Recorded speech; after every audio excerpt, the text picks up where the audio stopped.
자, 우리 오늘 함께 나눌 말씀은 신약성경 히브리서 12장 24절입니다.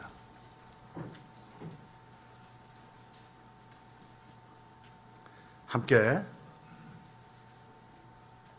봉독하겠습니다. 새 언약의 중보자이신 예수와 및 아벨의 피보다 더 나은 것을 말하는 뿌린 피니라. 아멘. 저희 교회의 한 청년에게서 들은 이야기입니다. 오래전 자기 외할아버지께서 지방에 있는 중소도시 전역을 운행하는 시내버스 회사를 운영하고 계셨다고 합니다. 많은 돈을 벌어들이는 회사였는데 어느 날 문제가 생겼습니다.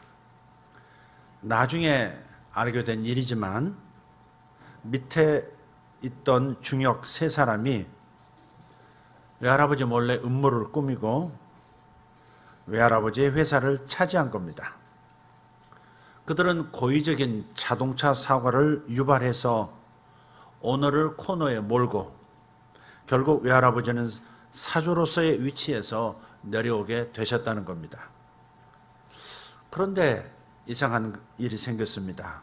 얼마의 시간이 흐른 후에 그 회사를 차지했던 세 사람이 이상하게도 모두가 자동차 사고로 사망했다는 겁니다. 여러분, 이 이야기를 들으시면서 어떤 생각이 떠오르십니까? 역시 사람은 잘 살아야 해. 바르게 살아야 해. 그러십니까? 정말 이상한 일입니다. 어떻게 세 사람이 하나같이 자동차 사고로 세상을 떠납니까? 이 얘기를 한 까닭이 있습니다. 인간은 흙으로 빚어져서 흙으로 돌아갑니다. 다른 말로 하면 땅에서 태어나서 땅으로 돌아가는 존재가 사람이에요. 그리고 이 사람의 생존 조건 가운데 땅은 매우 필수적인 요소가 됩니다. 땅에 발을 딛고 살고 땅의 소산물을 먹고 살아가기 때문에 그렇죠. 우리의 의식주 모든 것은 땅에 기반을 두고 있습니다. 그런데 성경에서는 이 땅을 마치 생명체처럼 취급을 합니다. 첫 번째 경우가 있습니다. 창세기 3장 17절입니다. 아담의 범죄 이후에 하나님은 범죄한 아담에게 선포하세요. 땅은 너로 말미암아 저주를 받고 너는 내 평생에 수고하여야 그 소산을 먹으리라. 땅이 저주를 받을 것이다. 그래서 땅이 마치 뭔가 명령을 듣고 그대로 뭔가를 행하듯이 저주 현상이 땅에 발생해서 인간이 고통 가운데 살아가도록 만드는 겁니다. 이 성경은 땅이 인격체인 것처럼 말씀한다는 사실, 이게 참 놀랍습니다. 두 번째 경우 찾아본다면 창세기 4장을 보면 되겠습니다. 아담의 두 아들의 갈등 이야기가 나오는 장인데요. 아담과 하와는 두 아들들에게 하나님을 섬기는 신앙을 물려준 것 같습니다. 그들이 하나님께 예물을 드릴 때 가인은 밭의 소산으로 드렸고 아벨은 자신이 기르는 가축을 하나님께 드렸습니다. 그런데 성경이 확실한 이유를 밝히고 있지는 않지만 아벨의 예물은 하나님께서 받으셨고 가인의 예물은 받지 않으신 겁니다. 여러분 아시듯이 가인이 형이고 아벨이 아우입니다. 그로 인해서 가인은 동생 아벨에 대한 시기심, 그러니까 종교적 열등감은 이상스럽게도 강한 시기심으로 나타나게 되어 있습니다. 이 시기심을 극복하지 못하고 아무도 없을 때 그를 들여서 죽입니다. 형이 아우를 죽여요. 완전 범죄죠. 그러나 하나님께서는 홀로 있는 가인에게 말씀하십니다. 내 아우 아벨이 어디 있느냐? 가인은 정색하면서 하나님께 대답합니다. 내가 내 아우를 지키는 자입니까? 그러자 하나님께서 다시 말씀하세요. 내 아우의 핏소리가 땅에서부터 내게 호소하느니라. 땅에 입을 벌려 내 손에서부터 내 아우의 피를 받았다라고 말씀하시는 겁니다. 하나님께서 땅을 이렇게 살아있는 생명체로 취급하시는 것을 봐요. 그 땅에서부터 아무도 모르게 죽은 아벨의 피가 하나님께 호소한다고 하는 겁니다. 인간의 귀에는 들리지 않지만 아벨의 피에는 하나님의 보좌로, 재판장이신 하늘 하나님의 보좌로 올라가는 소리가 분명 있다는 겁니다. 여러분 이렇게 생각하십시오. 사람은 피조물들, 다른 사물들의 소리를 듣지 못하지만 만드신 조물주는 모든 피조물들의 소리를 들으실 수 있는 분이라는 거죠. 나름대로의 신호체계가 있다는 겁니다. 요한계시록 6장 9절에서 10절에서도 이와 비슷한 장면이 등장합니다. 죽임을 당한 영혼들이 제단 아래에 있어 큰 소리로 불러 이르되 거룩하고 참되신 대주제여, 땅에 거하는 자들을 심판하여 우리 피를 갚아주지 아니하시기를 어느 때까지 하시려 하나이까. 먼저 죽임을 당한 어떤 의인들의 영혼이 그렇게 하늘에서도 호소하고 있다는 거예요. 억울한 피 흘림에 대한 보복은 언제 해주실 겁니까? 하나님의 정의는 어디 있는 겁니까? 이렇게 호소한다는 거예요. 아벨 이후 이 땅에 억울하게 뿌려진 피들은 계속해서 이 땅에서 들리지 않는 외침을 하나님께 고하고 있습니다. 이런 억울한 피들이 가득해지면 땅은 죄를 계속해서 담게 되고 그 누적된 죄로 인해서 그 땅은 죄인들을 토해낸다는 것으로 성경은 묘사하는 겁니다. 구약의 레위기 18장 25절을 보시면 이렇게 말씀합니다. 그 땅도 더러워졌으므로 내가 그 악으로 말미암아 벌하고 그 땅도 스스로 그 주민을 토하여 내느니라. 레위기 18장 28절 역시 그렇습니다. 너희도 더럽히면 그 땅이 너희가 있기 전 주민을 토함같이 너희를 토할까 하노라. 이스라엘 백성들이 이집트 땅에서 400년 살다가 번성하여 출애굽하고 광야를 거쳐서 가나안 땅에 진입해 들어갔습니다. 하나님께서 예비하신 땅이에요. 그런데 그 땅에는 이미 거주하고 있던 가나안 7족속이 있습니다. 근데 하나님께서 이렇게 말씀하시는 거예요. 저들을 내가 몰아내야 한다. 내가 임차해 준 그 땅을 저들은 죄악을 통해서 더럽혔다. 심지어 어떤 죄악들이 있느냐? 자기 자식을 우상의 제물로 산채로 바치는 겁니다. 몰레액이라고 하는 거대한 청동으로 만든 자규적인, 다분히 자규적인 그 신에게 이렇게 올려드리는 거예요. 아래서 불을 뗍니다. 그러면 그 신상에 손이 달궈지는 거예요. 거기에 기름을 붓습니다. 끓는 기름 속에 자기 자식을, 선택된 아이를 올려놓음으로써 몰렉이라는 그 신이 가나안 땅에 풍요를 가져다주고 하늘에서 비를 내려주는 그런 신이라고 숭배하는 겁니다. 동성연애가 만연을 했고요. 그래서 그 땅이 더럽혀진 까닭에 그 땅을 더럽힌 그 사람들을 내 땅에서 몰아내야 되겠다. 그래서 이스라엘 백성을 들어오게 하고 먼저 거주하던 가나안 7족속을 멸하시게 된 거예요.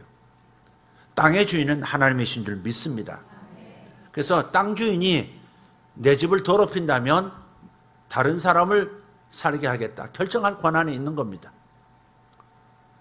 또 그 땅 자체도 자신을 더럽히는 억울한 피 흘림이 있게 하는 그 사람들을 토해내버린다는, 살 수 없을 만큼의 온갖 재앙들이 일어나는 땅으로 만들어버린다는 거예요. 그것이 역사 속에서 실제 일어났던 사례가 하나 있습니다. 많은 사례들이 있지만 성경에 기록된 사례를 한번 보겠습니다. 누가복음 11장 50절에서 51절을 보면 예수님께서 친히 예언하신 말씀이 있습니다. 창세 이후로 흘린 모든 선지자의 피를 2세대가 감당하되 곧 아벨의 피로부터 제단과 성전 사이에서 죽임을 당한 사가랴의 피까지 하리라. 내가 너희에게 이르노니 과연 2세대가 감당하리라. 이스라엘은 너무나 억울한 많은 의인들의 피를 흘렸습니다.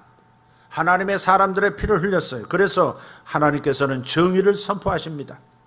너희 당대의 정의의 심판을 받을 것이다. 너희 조상들이 쌓아온 그 죄에 누적된 그 무게로 인하여 땅은 너희들을 거주하도록 허용하지 않을 것이고 너희들을 토해낼 것이다. 그렇게 말씀하신 거예요. 그리고 그 예언의 말씀을 선포하신 약 40년 뒤에 AD 70년이 되겠습니다. 이스라엘은 로마 군단에 의해서 국가의 멸망과 예루살렘에 있는 거룩한 성전마저 파괴를 당하는 수모를 당합니다.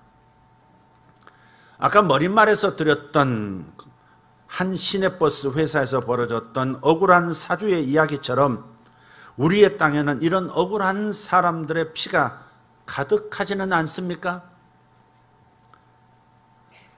엄마 뱃속에서부터 낙태로 흘려지는 아벨의 피들이 1년에 우리나라에서만 30만 건이 넘는다고 합니다.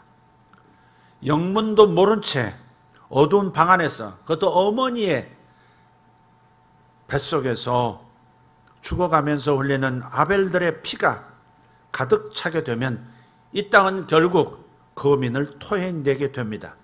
죄가 쌓이게 되는 것이고 그 죄의 결과를 겪어야 하는 겁니다. 이웃 일본은 자신의 조상들이 아시아에서 흘린 핏소리를 어떻게 할 겁니까? 하나님의 보좌 앞에서 정의를 요구하는 핏소리를 저들은 듣지 못하고 있는 것 같습니다. 제대로 된 반성, 돌이킴, 보상 이런 것들이 없어요. 또 북한 김정은 정권은 어떤 방식으로 수십, 수백만의 그리스도인들의 핏소리와 인민들의 핏소리를 잠재워서 천상의 심판을 면할 겁니까?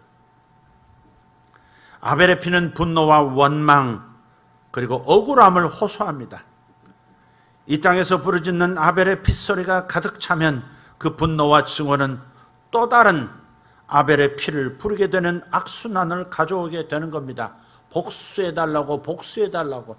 그러면 다른 세력이 일어나서 또 복수하고 또 그 피해 보복을 당한 이들이 또 일어나서 복수해달라고 복수해달라고 하는, 여러분 꼭 죽음을 통한 피 흘림만 핏소리겠습니까? 피 눈물이란 말도 있습니다. 억울한 눈물이 핏물처럼 변하는 그런 억울한 일들도 있는 겁니다. 그래서 어쩌면 장기 집권으로 들어간 그 정권이 다시 다른 쪽의 정권을 잡음으로써 그 오랜 장기적인 그 권세 아래서 억울함을 당한 사람들의 한이 또 풀어져야 하는 일도 또 생기는. 근데 이것이 억울함을 풀어주는 건 좋은데 또 다른 억울함을 또 만들어낼 수도 있다는 사실은 정말 조심해야 될 부분이겠죠. 어쨌든 아벨의 그 분노와 증오는 또 다른 아벨의 피를 부르게 된다고 하는 이 악순환, 우리는 이 악순환을 끊어내야 하는 겁니다. 죄로 오염된 이 세상은 악순환을 스스로 끊어낼 수가 없습니다. 인류 역사가 증명합니다. 구약 성경의 결론이 무엇입니까? 인간으로는 스스로 할 수 없다. 이게 구약 성경의 결론입니다. 구약 성경이 말하고자 하는 것은 사람으로는 안 된다 이겁니다. 그렇다면 신약 성경이 우리에게 알려주는 해결책은 무엇인 겁니까? 신약 성경의 메시지는 뭡니까? 사람으로는 안 되지만 하나님으로는 모든 것이 가능하다. 할렐루야. 예수만으로 모든 것이 가능하다. 이게 신약 성경의 메시지입니다. 인간 피 흘림의 악순환에 대한 하나님의 해결책이 여기 있는 겁니다. 2000여 년 전 골고다 언덕 위에 한 남자가 십자가에 달리기 위해서 땅에 누워졌습니다. 남자의 손과 발은 밧줄에 꽁꽁 묶였고 곧이어 손과 발목에 쇠못이 살을 뚫고 나무 위에 깊숙이 박히자 그 남자의 혈액이 콸콸 땅에 흘러내려 땅을 적시기 시작합니다. 여러분, 하나님께서는 땅을 마치 생명체인 것처럼 인격체나 된 것처럼 대하셨다는 것을 기억하실 겁니다. 그 말씀에 입각해서 본다면 이 땅, 이 생명체는 그 순간 깜짝 놀랐을 겁니다. 아담 이후에 땅은 이런 피를 대해 본 적이 없었거든요.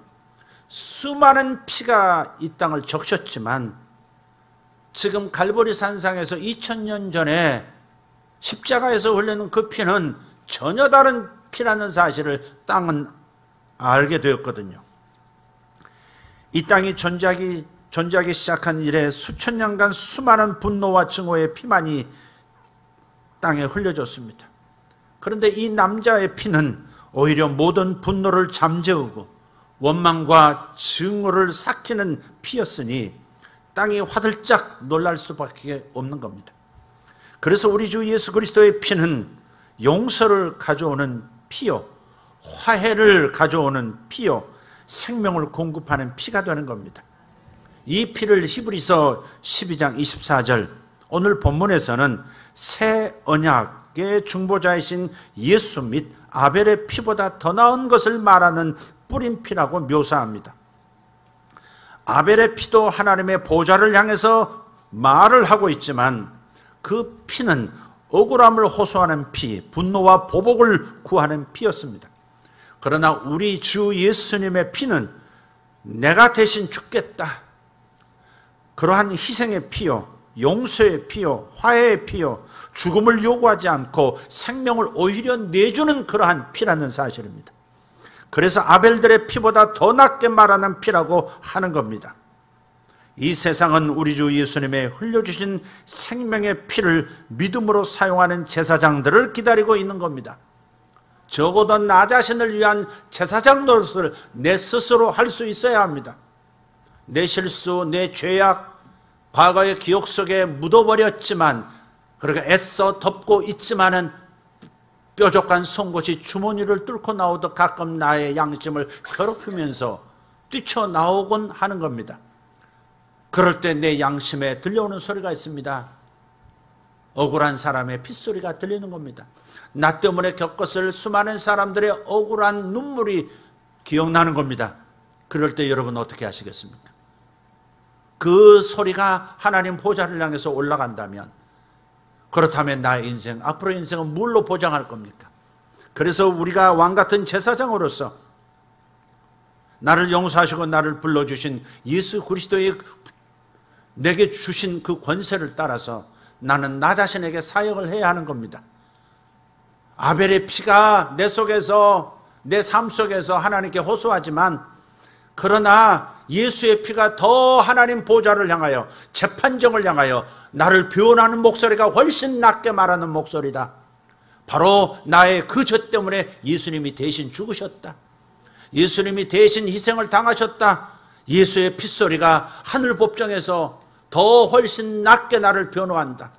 나를 고발하는 목소리도 있지만 나를 고발하는 검사의 목소리처럼 그렇게 하늘에서 치열하게 나를 고발하고 있지만, 그럼에도 불구하고 나를 변호하시는 예수 그리스도의 변호하시는 목소리, 내가 죄값을 대신 치렀다, 그 죄는 인정한다, 그 죄를 위해서 내가 대신 죽었으니 더 이상 묻지 말아 주십시오 라고 하늘 보좌 앞에서 아벨의 피보다 더 낫게 말하는 예수의 피가 있다는 사실을 믿으시고 용서해 주신 하나님 앞에 감사함으로써 여러분 마음속에서 일어나는 아벨의 핏소리를 잠잠게 만드시기를 부탁합니다. 아벨들의 피의 소리를 다룰 줄 알아야 하고, 더 나아가서 아벨의 핏소리를 잠재울 구세주의 핏소리를 들을 수 있는 여러분들이 되기를 바랍니다. 내가 너희의 억울함을 대신해서 피를 흘렸다, 내가 너희의 분노를 내 한 몸에 받았으니 이제 저들을 용서하라 하시는 그 목소리로 여러분 들을 수 있어야 합니다. 따라서 우리 역시 예수님의 핏소리를 대신 외쳐서 하나님의 보좌 앞으로 올라가게 해야 합니다. 주님의 피가 이 땅에 흘려졌습니다. 주님의 피가 이 가문에 흘려졌습니다. 주님이 대신 이 가문을 대신해서 저주받으셨으니, 내 가정을 대신해서 저주받으셨으니, 이 땅을 향하여 대신 저주받으셨으니 하나님의 진노는 멈춰져야 하고 아벨의 핏소리는 진정되어져야 합니다. 이것이 바로 복음을 전하는 것이고, 이것이 중보기도하는 것이고, 이것이 예수님을 찬양하는 겁니다. 어린 양의 피를 찬양한다고 첫 번째 찬양곡을 아까 찬양팀이 함께 불렀지 않습니까? 어린 양의 핏소리. 조물주의 피를 다루어야 우리는 사는 겁니다. 조물주이신 예수님의 피를 잘 다루어서 아벨들의 핏소리를 잠재워야 이 땅은 살게 되는 겁니다. 여러분, 이 땅에서 들리는 아벨들의 핏소리를 들어보신 적 있습니까? 6.25 전쟁의 발발한 날이 내일로 다가왔습니다. 한민족, 한형제, 서로가 죽이는 날이었고, 그래서 아벨의 피가 이 땅에 뿌려졌습니다. 그래서 남북 전역에서 아벨의 피는 원수를 갚아달라고 부르짖고 있습니다. 미북 정상 간의 결정으로 인해서 아마 흥남 부두를 코앞에 두고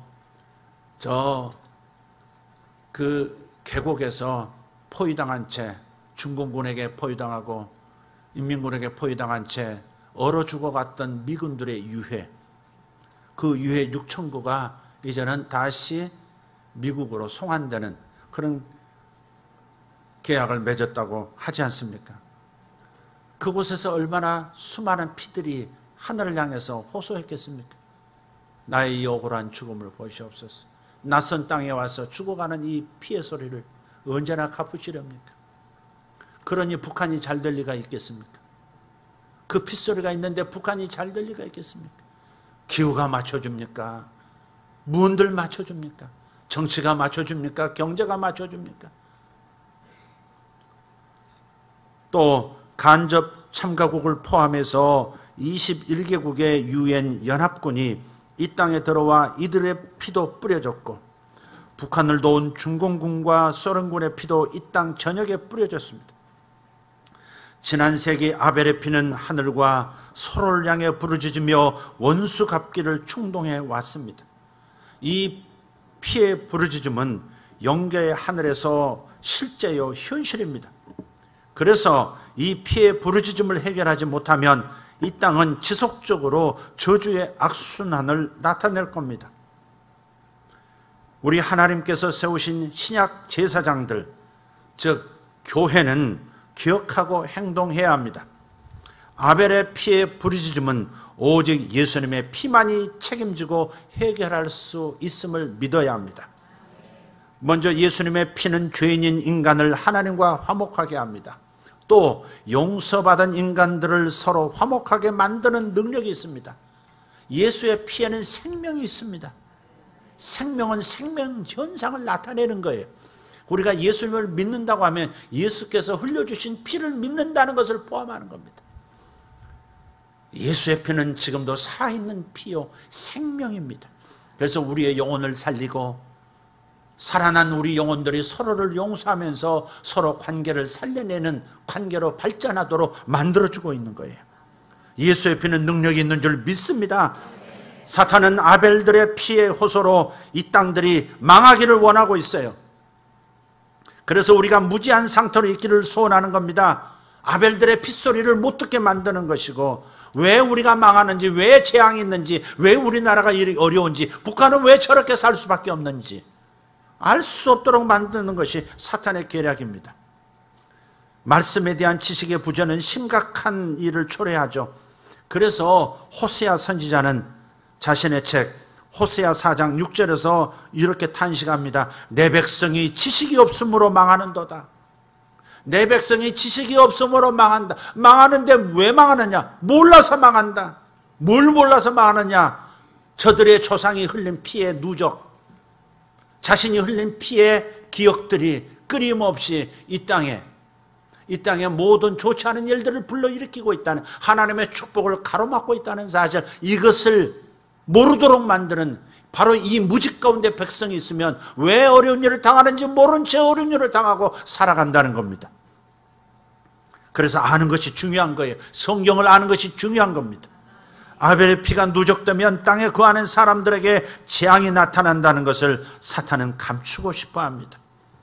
혹시 우리가 안다 할지라도 어린 양 예수의 피에 아벨의 피의 부르짖음을 잠잠케 만드는 권세가 있다는 것을 사탄은 우리가 모르기를 원하는 거예요. 어린 양 예수의 피만 우리가 부르면, 예수님의 피의 공로를 우리가 믿고 적용만 하면 아벨의 피들이 조용해진다는 사실, 입을 닫는다는 사실.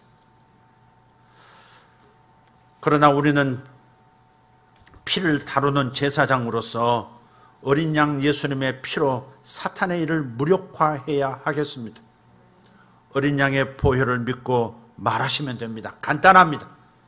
예수님이 십자가에서 갈보리산에서 흘리신 그 보혈의 공로가 이 땅의 모든 재앙과 저주를 막아낼 수 있는 조물주의 피라는 것, 전능의 힘이 있다는 것을 믿으시라는 말이에요. 꼭 예수님의 피, 예수님의 보혈을 입으로 언급하지 않는다 할지라도 우리 주 예수님의 이름을 높여드리고 우리 주 예수 이름으로 복음을 전하는 것에도 예수의 피가 작용하는 겁니다. 할렐루야. 그래서 어린 양의 보혈, 예수님의 피의 공로를 말하시면 되는 거예요. 그것이 이렇게 약속되어 있습니다. 요한계시록 12장 11절 말씀, 우리 함께 같이 읽어보도록 하겠습니다.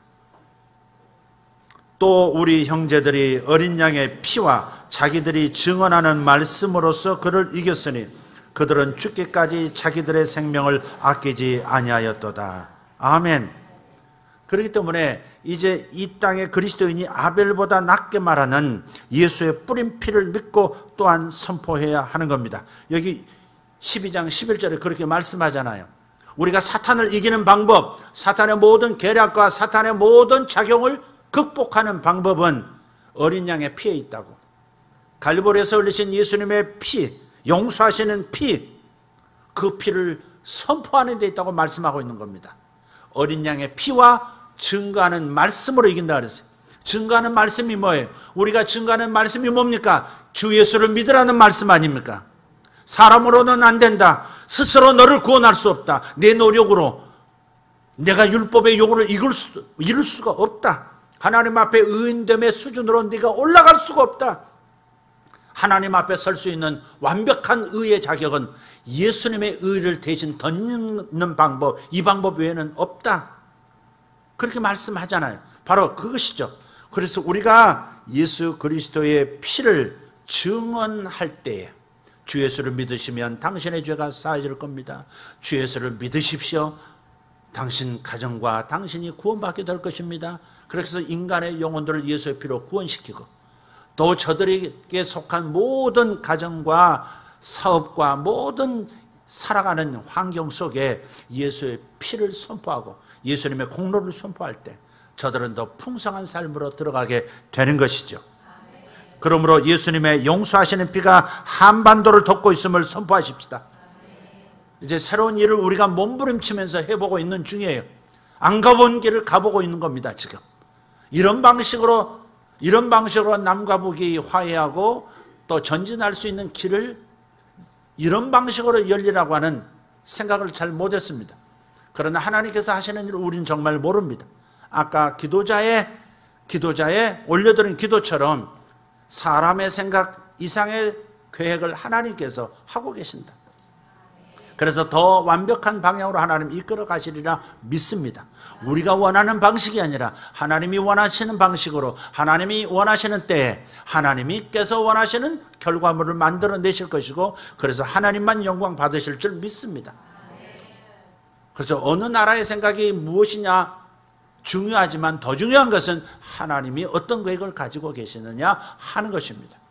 그래서 어찌 보면 나라가 이제는 둘로 고정화되어 버리는 상황이 될 수밖에 없는 것처럼 보이지만 그러나 하나님의 계획은 두 막대기가 다시 하나로 합하는 겁니다.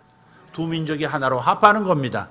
한 민족이 되고 한 나라가 되어 옛 조상의 땅도 우리의 영향권 안에 둘 것이고 저 만주 땅 시베리아 일부조차도 우리가 관리할 수 있는 그런 때가 올 것이고 그래서 세상을 섬기는 세상에서 우리가 이런 사람들이야 군림하는 강대국이 아니라 섬기는 강대국에 한 번도 지구 역사상 본 적이 없는 강대국으로서 세상을 열심히 겸손히 섬겨주는, 세상이 살아나게 만드는 그러한 한민족, 한 국가가 서게 될 줄 믿습니다.